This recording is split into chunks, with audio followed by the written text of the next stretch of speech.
Magandang tanghali mga busing. Tayo magluto ngayon. Kung sino nakakaalam nito, yan o, napakasarap niyan. May kasamang sardinas. Igigisa natin. Uy! Pwede na yan.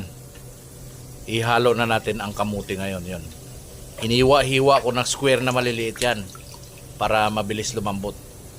Kasama din sa pag-isa natin.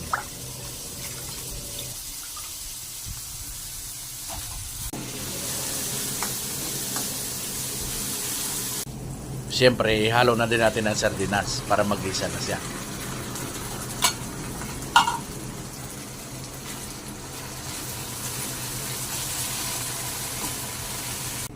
Nagdagdag pala ako ng 2 latang tubig dyan para magkaroon siya ng konting sabaw.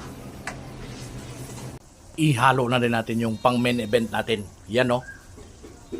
Ito yung ulam namin dito sa probinsya. Pero simple lang at napakasarap. I-check na natin. Whoop. Yan. Luto na yan. Let's go. Kakain na tayo.